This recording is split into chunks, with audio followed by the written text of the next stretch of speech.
que dice, por esta y única vez, no habrá elecciones, sino que la Asamblea Constituyente elegirá al que va a asumir la presidencia de la República por los siguientes 4 años. Y eso lo hace 2 veces, en 1935 y en 1944. En marzo del 44 asume la presidencia por tercera vez el general Martínez, y es primero viene en abril el golpe que fracasa el 2 de abril, y después viene una huelga general en mayo que lo hace irse del país. O sea, ese es Martínez, y luego los demás, a partir de Osorio en adelante, es el presidente quien escoge a su sucesor, otro militar, un militar escoge a otro militar, teniendo en cuenta la fuerza que tiene ese militar dentro del grupo de la tanda militar que representa el futuro candidato o el futuro presidente.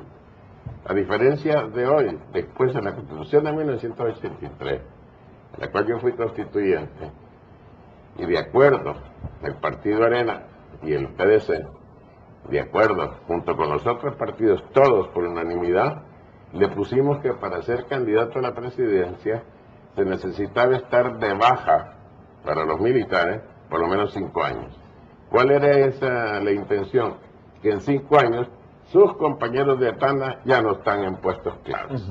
En primer orden, se venció a la dictadura militar. Políticamente se hizo, estructuralmente el país quedó fuera, estamos fuera de ese riesgo de una dictadura militar. Eso nunca está fuera de ningún riesgo. No creo que estemos fuera totalmente de ese riesgo, pero yo sostengo de que los militares son quizás el sector que ha cumplido mejor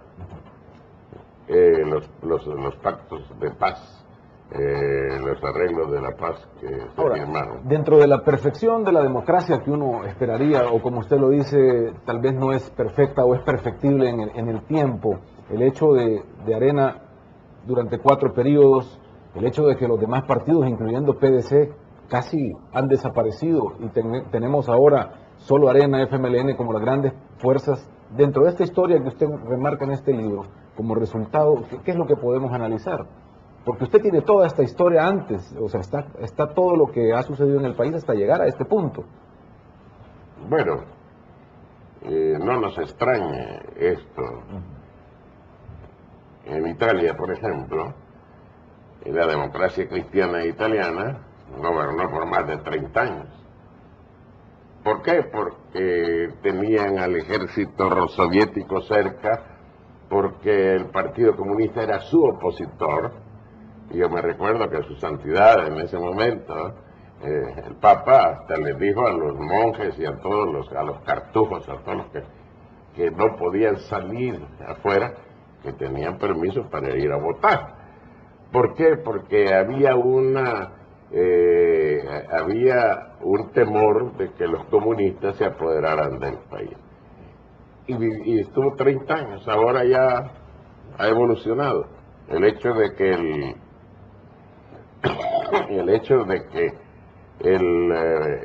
Arena ha estado 20 años en el poder no significa que esto va a ser permanente. Yo considero que a veces hay circunstancias políticas que utilizan o fomentan la polarización para permanecer en el poder.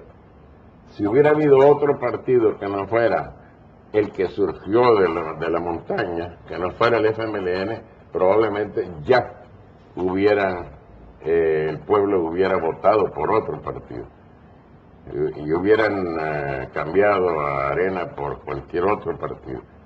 Pero ante el temor de un cambio así, que es explotado, lógicamente, por el gobierno actual, más bien el uno se sustenta con el otro. La permanencia del FMLN y la fuerza del FMLN se sustentan precisamente por los errores que puede haber cometido el régimen en el poder, y los que están en el poder se sustentan frente al temor de que llegue el FMLN con una posición, al principio, hoy tal vez ha cambiado un poco, pero con una posición bastante contraria a todos los planteamientos del partido del gobierno. Licenciado Rey Prendes, la historia política salvadoreña, cuando uno lee su libro, pues uno la va siguiendo paso por paso, como usted bien lo detalla, de 1931 en adelante, sus memorias, pero también descubre que sigue siendo casi la misma historia, que no hemos logrado todavía evacuar los puntos de divergencia de la sociedad en la que vivimos, el comunismo o no comunismo en el país, y usted estuvo en esa historia. Al PDC se le acusa de haber favorecido la llegada del comunismo al país cuando estuvo en el poder, y seguimos.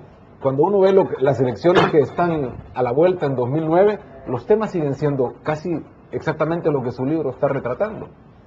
Bueno, en primer lugar, yo quiero decir que cuando entramos nosotros a la Junta Revolucionaria de Gobierno, fue una decisión de sacrificio, porque sabíamos que ganáramos, es decir, si lográbamos establecer la democracia en nuestro país, o si perdíamos, en cualquiera de los dos casos, el riesgo era enorme, y en los dos casos el partido iba a salir bastante mal. Lo sabíamos, lo dijimos y asumimos la responsabilidad. Fuimos el único partido, el único grupo, podríamos decir, político en el país que estaba desarmado.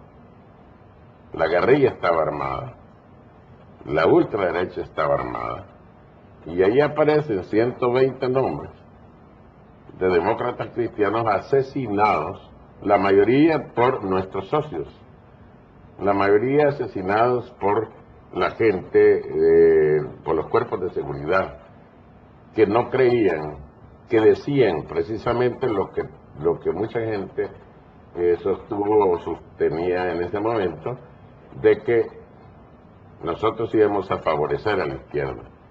Al contrario, platicando muchos militares que en ese momento no nos querían mucho, pero que ahora podemos hablar más tranquilamente con ellos, reconocen que la democracia cristiana hizo un enorme sacrificio, un enorme esfuerzo para salvar un proceso que se estaba iniciando, que era el proceso de la democratización del país. ¿Qué hicimos nosotros? Que es la reforma social es importante, como reforma agraria, etcétera, pero todo eso sirvió para detener a la izquierda que tomara el poder. Si nosotros, en vez de pactar con la Fuerza Armada, nos hubiéramos apartado, creo que en este momento estaríamos en una situación totalmente diferente.